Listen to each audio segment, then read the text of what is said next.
Hello students, good afternoon. कैसे हैं आप लोग? बिल्कुल ठीक ठाक, राजी खुशी। चलिए, तो बच्चों आज बायो की क्लास में ऑर्गेनिज्म एंड पॉपुलेशंस चैप्टर लेके आए हैं और एक इंट्रोडक्शंस क्लास भी लगी थी। उसमें मैंने आपको बताया था कि कैसे ऑर्गेनिज्म तक वो प्रोसीड हुआ था। वो हायरार्ची था, एक हायरार्ची की बात चली हुई थी। तो हायरार्ची में आपको बताया था जो रेगुलर अरेंजमेंट होगी इंक्रीजिंग या डिक्रीजिंग में step wise one by one, वो हायरार्ची था।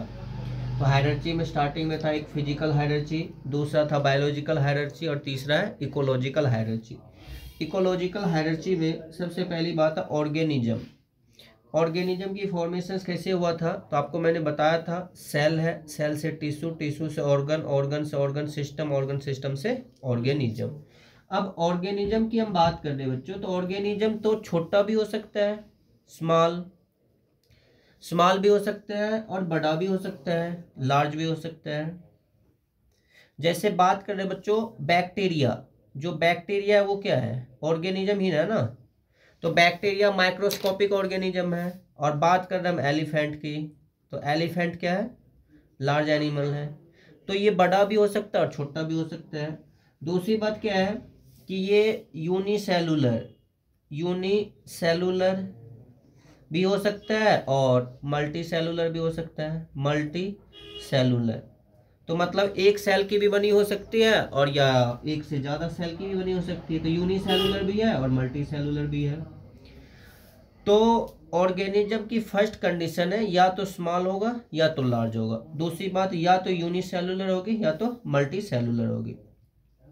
दूसरी बात है ऑर्गेनिज्म जो है कंप्लीट ये अरेंजमेंट है। अरेंजमेंट की अगर हम बात करें बच्चों तो कहाँ से है ये? जैसे सेल है, सेल से क्या बनता है? टिश्यू, टिश्यू से ऑर्गन, और ऑर्गन से ऑर्गन सिस्टम, और ऑर्गन सिस्टम से ऑर्गेनिज्म। तो ये अरेंजमेंट है बच्चों, one by one step wise. Grouping of cell tissue, grouping of tissue organ, grouping of organ organ system, और grouping of organ system is known as organism. तो ये organism हो जाएगा। अब जो है ये अकेले एग्जिस्ट नहीं कर सकता। हम यूं कह सकते हैं can not survive, can not survive apart from whole. ये जो अकेले एग्जिस्ट नहीं कर सकता, सारे कॉम्बिनेशंस होंगे और कंबाइंड होकर ऑर्गन सिस्टम बनेगा और ऑर्गन सिस्टम से ऑर्गेनिज्म बनेंगे। अब ऑर्गेनिज्म जो है ये जो बच्चों सबसे पहली बात होती है ये सेल्फ ग्रोइंग होती है, अपने आप ये ग्रो करता है, सेल्फ ग्रोइंग। जैसे कोई बच्चा छोटा है तो कल होके बड़ा हो जाएगा, फिर और बड़ा हो जाएगा। एक जो है ग्रोइंग पॉइंट तक ये ग्रो करता ही रहेगा। तो सेल्फ ग्रोइंग है। फिर रेगुलेशंस होगी, self regulations. Self regulations, regulate करना मतलब क्या है? कंट्रोल करना। हमारी बॉडी में जो भी एक्टिविटी होती है उन सबको कंट्रोल और कोऑर्डिनेट किया जाता है। जैसे हमारी बॉडी में होता है सीएनएस, सीएनएस क्या है? Central nervous system. और इस सेंट्रल नर्वस सिस्टम से क्या होता है कि पूरी की पूरी बॉडी को कंट्रोल और कोऑर्डिनेट किया जा सकता है। तो इसलिए सेल्फ रेगुलेटिंग। दूसरी बात आपने देखा होगा, नोटिस किया होगा, कई एक बार कभी कोई काम कर रहे हैं, खेल रहे हैं, चोट चाट लग गई, कटिंग फटिंग हो गई, तो क्या वो कटिंग पार्ट हमेशा रह जाता है क्या? वो रिपेयर नहीं होता। रिपेयर होता है ना, तो सेल रिपेयर होता है। तो हम यूं कह सकते हैं कि रिपेयरिंग का काम भी होता है, self repairing. Self repairing, self repairing हो जाएगी। फिर इसी तरह से जो है ये कैपेबल होता है ऑटोनोमस मूवमेंट के लिए। अब मूवमेंट में जैसे हमारी बॉडी के अंदर जो चेंजिंग आ रही है, मतलब हम क्या कर रहे हैं, हिल डुल रहे हैं, ये जो मूवमेंट होगी, तो ये मूवमेंट क्या होता है? ऑटोनोमस, ऑटोनोमस मूवमेंट होगी। तो ये सारी बातें बच्चों ऑर्गेनिज्म के अंदर, तो ये सारी बातें ऑर्गेनिज्म में। दूसरी बात होती है ऑर्गेनिज्म हमेशा नेचर में जो एग्जिस्ट करेगा लिविंग और नॉन लिविंग दोनों फैक्टर पर डिपेंड करता है, अकेले एग्जिस्ट नहीं कर सकता। अब जैसे हम बात कर रहे, मान लो हम ह्यूमन बीइंग्स की, तो क्या ह्यूमन बीइंग्स नेचर में अकेला एग्जिस्ट कर सकता है? नहीं ना, इसके लिए क्या चाहिए, वाटर चाहिए, एयर चाहिए, है ना, सॉयल पार्टिकल्स चाहिए, अदर फैक्टर्स भी चाहिए, टेम्परेचर का मेंटेन होना ज़रूरी है। तो इन सब पे हम कहीं ना कहीं डायरेक्टली और इनडायरेक्टली डिपेंड कर ही रहे हैं। तो हम यूँ कह सकते हैं it can not survive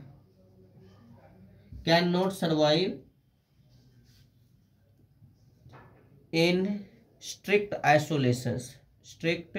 isolation in nature means isolate का अर्थ होता है अलग होना। ठीक है बच्चों, इसी तरह से जो ऑर्गेनिज्म होती है, हर एक ऑर्गेनिज्म की अपनी डेफिनिट लाइफ स्पैन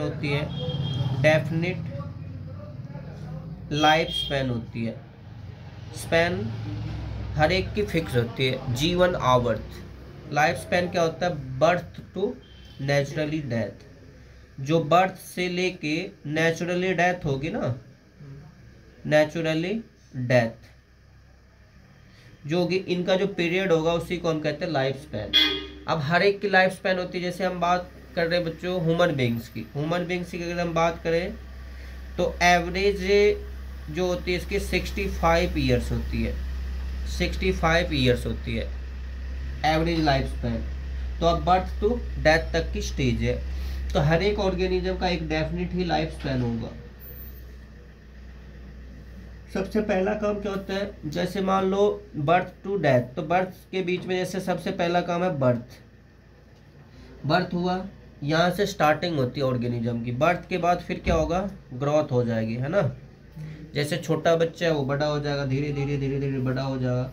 ग्रोथ होने के बाद आपने देखा होगा जैसे आफ्टर 14 ईयर्स, 12-14 साल के बाद क्या होता है, मैच्योर्ड हो जाता है। ह्यूमन बींग्स की बात कर रहे हैं तो 14 साल से पहले या तो लड़का हो या लड़की, क्या वो कैपेबल है रिप्रोडक्शंस के लिए, नहीं है।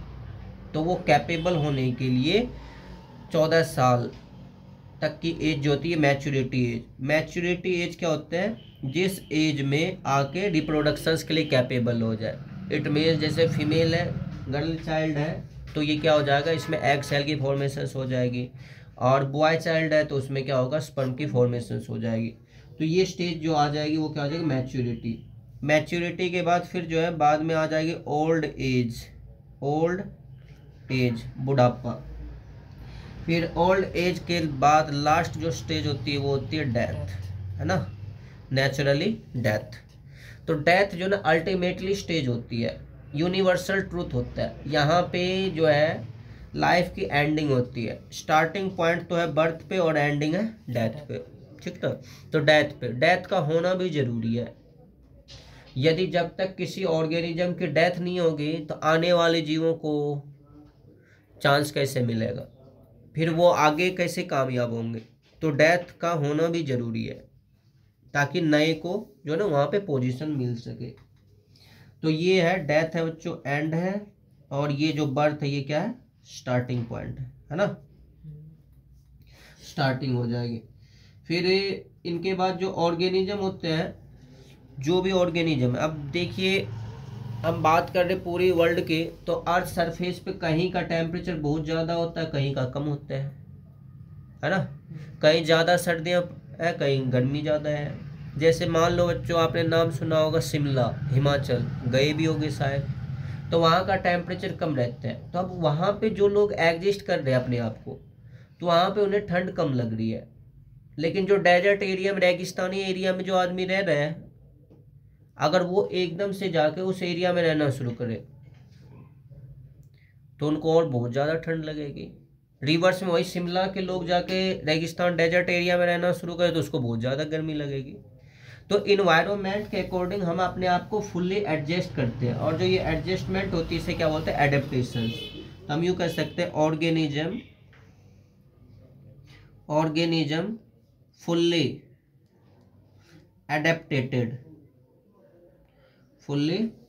adapted to their environment,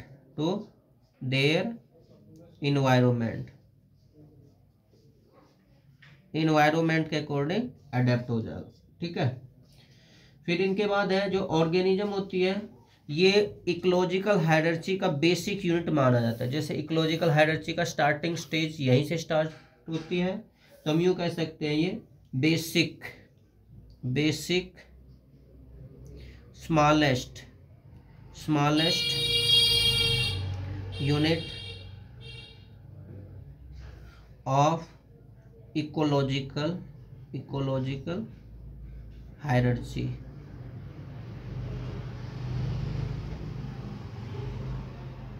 ecological hierarchy ये हो जाएगा बच्चों बेसिक स्मॉलेस्ट यूनिट। तो इकोलॉजिकल हायरार्ची में जो इनिशियल स्टेज है वो ऑर्गेनिज्म है। तो ऑर्गेनिज्म की ये कुछ इंपॉर्टेंट प्रॉपर्टीज बताएंगे जो कि ये जरूरी है। क्लियर है? अब ऑर्गेनिज्म से नेक्स्ट स्टेज पे हम जाएंगे, क्या होगा? Grouping of organism. क्या कहलाता है? पॉपुलेशंस। ठीक है, पॉपुलेशंस इट मीन्स जनसंख्या।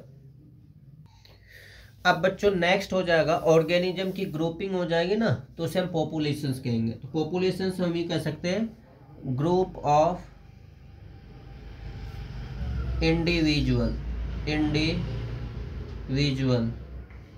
इंडिविजुअल्स ऑफ सेम स्पीसीज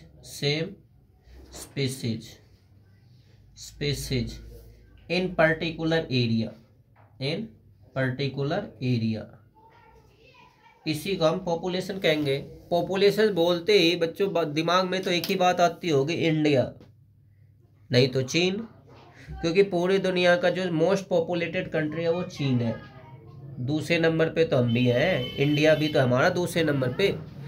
तो कहने का मतलब है कि नंबर जो है ग्रुप ऑफ इंडिविजुअल, जैसे ह्यूमन बींग्स की हम बात कर रहे हैं, तो ह्यूमन बींग्स की नंबर जो है सबसे ज़्यादा पूरी दुनिया में चीन में है। चीन के बाद दूसरा जो देश है वो इंडिया है। इंडिया भी most populated country in the world, तो ये टॉप 10 में तो है ही। तो पॉपुलेशंस में अब जैसे भारत की जनसंख्या कितनी मानी जाती है? 135 करोड़, 135 करोड़। धीरे धीरे ये इंक्रीज कर रही है एक्सप्लोसिव रेट से, विस्फोटक दर से, दिन प्रतिदिन बढ़ती ही जा रही है। ऐसे ही अगर हम बात करें बच्चों, ये तो ह्यूमन बींग्स की पॉपुलेशंस की बात है। जैसे मान लो एक्वेटिक की हम बात करें तो वाटर में जैसे मछलियाँ वगैरह है, तो अब ये पॉन्ड का एरिया हम मेजर करेंगे और उसमें नंबर ऑफ फिशेज काउंट करेंगे, तो वो पॉपुलेशंस ऑफ फिशेज हो जाएगी।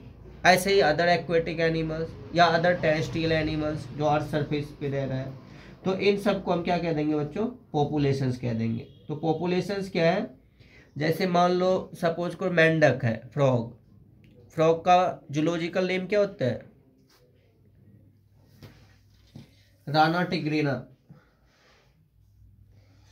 ये जो है फ्रॉग है, और फ्रॉग का जो है जूलॉजिकल नेम जो है वो है राना टिग्रिना।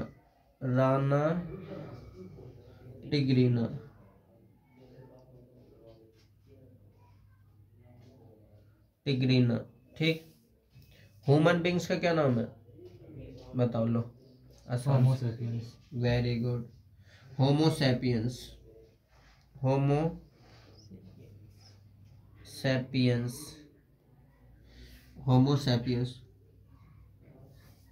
तो बच्चों ये पॉपुलेशंस किसी की भी हो सकती है, चाहे मेंढक हो, चाहे मछलियाँ हो, चाहे ह्यूमन बींग्स हो, चाहे अदर एनिमल्स हो। ये सारी चीज़ें पॉपुलेशंस की इंक्लूड है। फिर पॉपुलेशंस के बाद बात आती है बच्चों बायोटिक कम्युनिटी।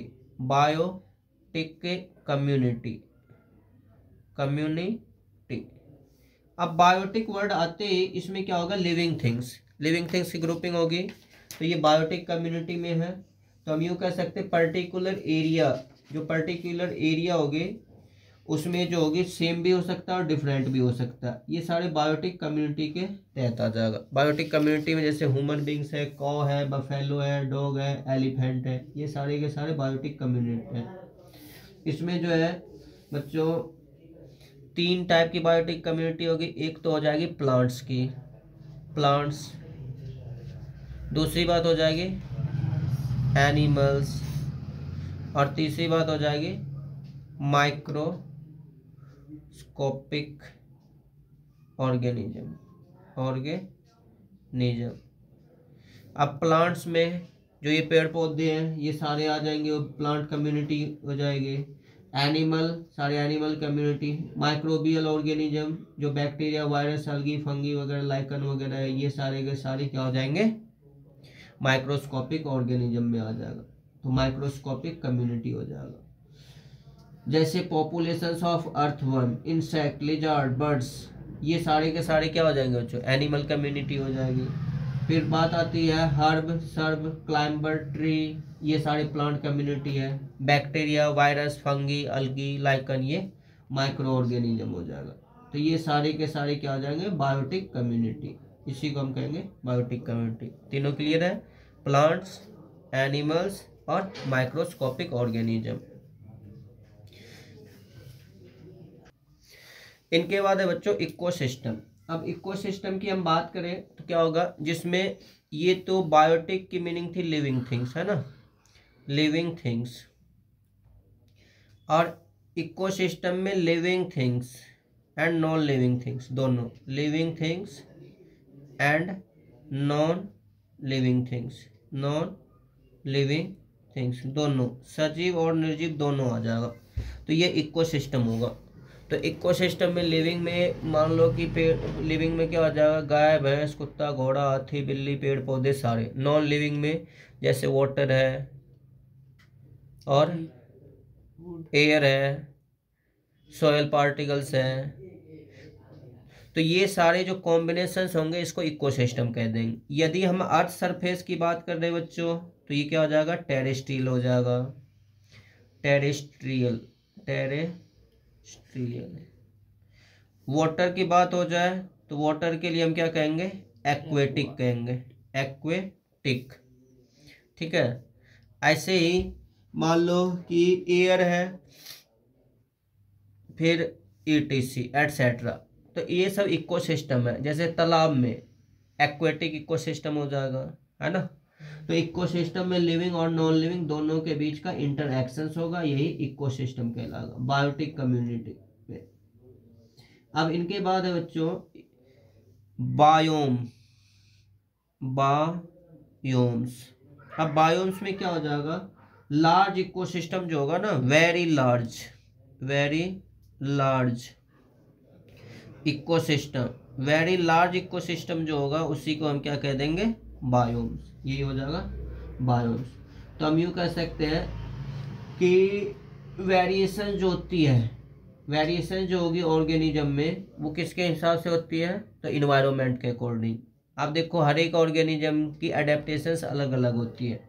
कोई एनिमल तो 0 डिग्री सेल्सियस पे भी अपने आप को एग्जिस्ट कर लेता है, कोई जो है क्या नाम है 30 डिग्री 40 डिग्री सेल्सियस पे एग्जिस्ट करता है। तो बायोम्स में जो ना वेरी लार्ज इकोसिस्टम होगी, लेकिन उस इकोसिस्टम में जितने भी ऑर्गेनिज्म होंगे वो अपने आप को अडेप्ट करते हैं। अब जितने भी एक्वेटिक एनिमल्स होते हैं, जैसे सपोज कर रहे हैं बच्चों समुंदर की हम बात कर रहे हैं, सी वाटर, सी वाटर में सेलाइन सॉल्ट की क्वांटिटी होती है। अब जो ऑर्गेनिज्म सी वाटर में एग्जिस्ट कर सकता है वो रिवर वाटर में नहीं करेगा, जो रिवर में एग्जिस्ट कर रहा है वो सी वाटर में एग्जिस्ट नहीं कर सकता। तो मतलब अपने आप को उन्होंने क्या क्या अडेप्ट किया है। तो वेरी लार्ज इकोसिस्टम जो होगा, बड़ा से बड़ा इकोसिस्टम जो होगा वो कंप्लीटली बायोम्स कहलाएगा। फिर बायोम से नेक्स्ट है बायोस्फेयर, बायोस्फेयर, बायोस्फेयर को ही हम कह सकते हैं इकोस्फेयर, इकोस्फेयर। इकोस्फेयर में क्या क्या हो जाएगा बच्चों, जो all ecosystem of the world, पूरी की पूरी दुनिया में जितने भी इकोसिस्टम होंगे सभी सिस्टम को all ecosystem, ecosystem in universe, in universe, universe में जो होगा उसी को हम क्या कह देंगे, बायोस्फीयर यानी तो इकोस्फीयर कह देंगे। क्लियर है। इसमें earth, layer of air, water, soil etcetera etcetera, तो ये सारी चीजें बायोस्फीयर है। तो ये जनरल इंट्रोडक्शन से बच्चों हायरार्ची से रिलेटेड था इकोसिस्टम में।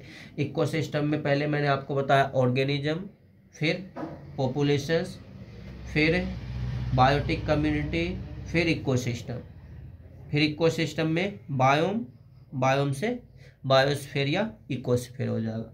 तो ये थी जनरल इंट्रोडक्शंस ऑर्गेनिज्म चैप्टर का। अब बच्चों कुछ इम्पोर्टेंट टर्म्स है जो कि बायोम्स और इकोसिस्टम के लिए रिस्पॉन्सिबल है। इसमें जैसे वेरिएशंस आती है, किसकी वजह से? हम यूँ कह सकते हैं regional and local variations with in ecosystem and biomes in the formations of variety of habitat. अब पूरी की पूरी यूनिवर्स की अगर हम बात करें बच्चों, पूरी यूनिवर्स में हर एक एरिया में अलग अलग टाइप से हैबिटेट है। हैबिट एंड हैबिटेट कल बताया था, जो ये जीव एग्जिस्ट कर रहा है वो हैबिटेट है। तो हैबिटेट की हम बात करें तो मान लो कि जैसे कुछ ऑर्गेनिज्म जो है सपोज करो डेजर्ट एरिया में एग्जिस्ट कर लेते हैं, कुछ हिली एरिया में, शिमला साइड है, हिमाचल साइड है, कुछ जो है ग्लेशियर बर्फ़ वगैरह जहाँ पड़ रहे उस साइड एग्जिस्ट कर रहा है। तो मतलब क्या बच्चों कि अब जो है ना ये ऑर्गेनिज्म जो है अपने आप को जो एडजस्ट कर रहा है, अपने आप को अडेप्ट कर रहा है वो अकॉर्डिंग टू देयर इन्वायरमेंट। अगर अडेप्ट नहीं कर पाए तो वो माइग्रेट हो जाएगा, है ना। तो अब जो है करा कि ये बायोम्स और इकोसिस्टम है, इसमें क्या है वेरिएशंस आती है और इसी पे डिपेंड करेगा हैबिटेट। तो इनसे पहले आपको जानना पड़ेगा कुछ ये टर्म्स हैं बायोम्स और इकोसिस्टम को जो इफेक्टेड करने वाले हैं, जैसे weather, climate, habitat, micro habitat and niche. तो सबसे पहली बात होती है वेदर। हम किससे कहते हैं? वेदर को हिंदी में आप यूँ कह सकते हैं मौसम। तो वेदर में है बच्चों जो शॉर्ट टर्म प्रॉपर्टीज होगी ना एटमॉस्फेयर की, उसे हम वेदर कह देंगे। जैसे टेम्परेचर, ये है short term properties, short term properties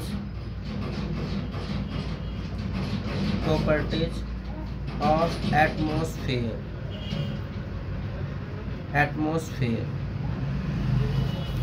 सच एज टेम्परेचर। अब देखो टेम्परेचर की हम बात कर रहे हैं, किसी एरिया का टेम्परेचर ज़्यादा होगा, किसी एरिया का कम होगा। कहीं पे गर्मियों में 52-54 डिग्री सेल्सियस टेम्परेचर पहुंच जाता है, दिल्ली मुंबई वगैरह, और कहीं पे सर्दियों में माइनस में टेम्परेचर पहुंच जाता है। तो ये जो शॉर्ट टर्म प्रॉपर्टीज होगी of atmosphere such as temperature, rainfall,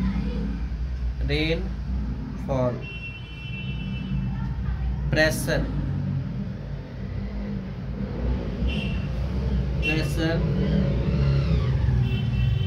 sunshine, cloud cover,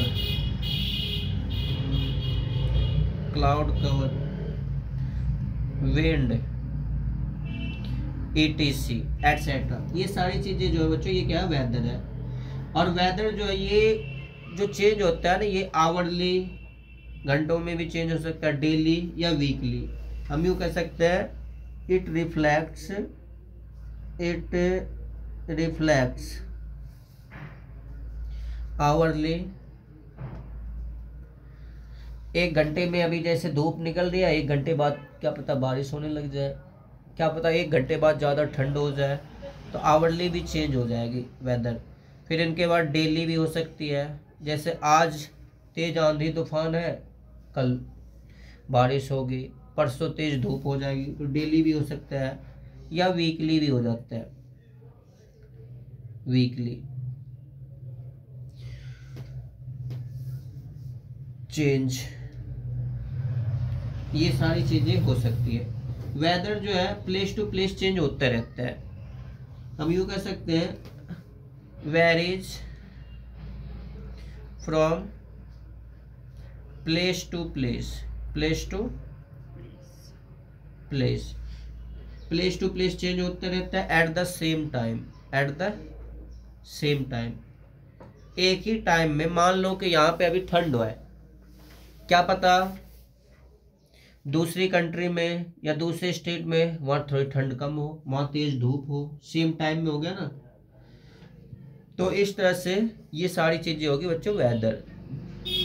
फिर इनके बाद बात आती है क्लाइमेट। क्लाइमेट में है एवरेज वेदर कंडीशन। अब इंडिया के अंदर जैसे मान लो बच्चों 28 स्टेट है, कुछ स्टेट जो ना स्पेशल इसी नाम से जाना जाता है। जैसे बार बार अभी लेक्चर के दौरान हम बोल रहे शिमला, हिमाचल। अब शिमला बोलते सभी के माइंड में एक इमेज बनती है, और वो इमेज क्या है कि वहाँ पे ठंड पड़ती है। अब हम बोल रहे हैं रेगिस्तान में, डेजर्ट एरिया राजस्थान। राजस्थान बोलते ही दिमाग में एक बात आती है और वो ये आती है कि वहाँ पे गर्मी ज़्यादा हो रही है। तो जो एवरेज वेदर होगी ना, हम यूँ कह सकते हैं एवरेज। अब ऐसा नहीं है कि शिमला में सर्दी है तो वहाँ धूप नहीं है, धूप भी होगी, लेकिन ज़्यादातर जो है ना वहाँ पे ठंड होती है। तो वही होगी average weather condition, weather condition, average weather conditions of a particular area, of a particular area. इसी को हम कहेंगे बच्चों क्लाइमेट, और यही रहेगा क्लाइमेट। क्लाइमेट में कह रहा है कि ये सीजन बाय सीजन ये चेंज होता रहता है। तो हम यूँ कह सकते हैं बच्चों climate generally change season by season, ये सीजन बाय सीजन चेंज होता रहता है, यही क्लाइमेट होगी। जैसे सर्दी, गर्मी, बारिश से अलग अलग सीजन में अलग अलग टेम्परेचर होगा। तो क्लाइमेट में कुछ इस तरीके से एक टेबल देखना होगा आपको। तो बच्चों अभी जैसे हम क्लाइमेट की बात करें तो क्लाइमेट जोन में देखिए, जोन जो होता है, जैसे सबसे पहली बात है ट्रॉपिकल जोन। ट्रॉपिकल जोन देखिए, इनको एक टेबल से आपको समझा रहे हैं। एक टेबल में दे रखा है, जैसे एक तो जोन, फिर है लैटिट्यूड, फिर है एवरेज मीन टेम्परेचर, वहाँ का एवरेज टेम्परेचर क्या रहेगा, और विंटर सीजन और कैरेक्टरिस्टिक वेजिटेशंस, पेड़ पौधे लगेंगे या नहीं लगेंगे, झाड़ियाँ वगैरह लगेगी या नहीं। जैसे ट्रॉपिकल जोन है तो इसकी लैटिट्यूड है 0 degree to 20 degree, 0 degree to 20 degree. Average temperature जो होता है बच्चों यहाँ का होता है over 24 degree Celsius, 24 degree Celsius से ऊपर। विंटर जो है यहाँ पे नील, विंटर है ही नहीं, विंटर सीजन बिल्कुल नील, नील का मतलब है 0। और यहाँ पे फॉरेस्ट की बात हम करें बच्चों तो ट्रॉपिकल फॉरेस्ट होगा, ट्रॉपिकल फॉरेस्ट होगा। फिर इनके बाद है बच्चों सब ट्रॉपिकल जोन, सब ट्रॉपिकल जोन। सब ट्रॉपिकल जोन में 20 डिग्री टू 40 डिग्री है, 20 डिग्री टू 40 डिग्री है। एवरेज मीन टेम्परेचर जो होगी यहाँ की 17 डिग्री से 24 डिग्री, 24 डिग्री सेल्सियस तक रहेगा। और यहाँ पे जो है विंटर रहेगा वो होगा मिल्ड विंटर, मिल्ड विंटर रहेगा। अब इसमें जो है सब ट्रॉपिकल डेसिडियस फॉरेस्ट होगा, डेसिडियस फॉरेस्ट होगा। फिर इनके बाद बच्चों तीसरे में temperate zone, temperate, temperate zone. Temperate zone में ये होगा 40 degree to 60 degree, 40 degree to 60 degree. और यहाँ का टेम्परेचर जो रहेगा 7 डिग्री टू 17 डिग्री सेल्सियस, लगभग सर्दी है। तो यहाँ पे है विंटर, विंटर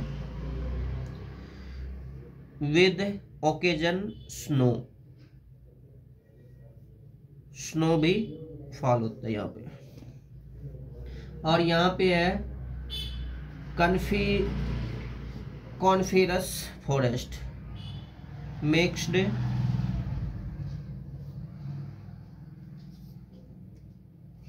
कॉनिफेरस फॉरेस्ट, झाड़ीदार फॉरेस्ट होगा। फिर है लास्ट है बच्चों Arctic, Arctic and Antarctic zone. इस जोन में 60 डिग्री टू 80 डिग्री लैटिट्यूड है बिलो। अब देखिए यहाँ का टेम्परेचर बच्चों 7 डिग्री से कम रहता है, 7 डिग्री सेल्सियस से कम सर्दी होती है यहाँ पे अंटार्कटिक रीजन। तो अब जो है यहाँ पे 7 डिग्री से कम रहेगा, तो ये विंटर विद स्नो, सर्दी होती है और स्नोफॉल होता रहता है। इसमें तो ओकेजनली सीजन के हिसाब से स्नो होता है इसमें, लेकिन लगातार और यहाँ पे आर्कटिक वेजिटेशंस, आर्कटिक वेजिटेशन, पेड़ पौधे लगेंगे, लेकिन बच्चों इसमें क्या है कि वही लगेंगे जो कि कम टेम्परेचर पे एग्जिस्ट कर सकता है। तो इस तरीके से ये सारे जोन है बच्चों। जोन में आपने देख लिया, zone, latitude, average mean temperature, winter, characteristic of vegetations. तो ये सारी चीज़ें बच्चों। तो बच्चों आज की क्लास जो है हम यही समाप्त करना चाहेंगे। मिलते हैं नेक्स्ट वीडियो में नेक्स्ट टॉपिक के साथ। तब तक पढ़ते रहिए, समझते रहिए और फिर आगे बढ़ते रहिए। और हम हमेशा आपके साथ हैं, आपकी सेवा के लिए हमेशा हाजिर हैं। कोई समस्या हो कमेंट करके पूछिए। धन्यवाद।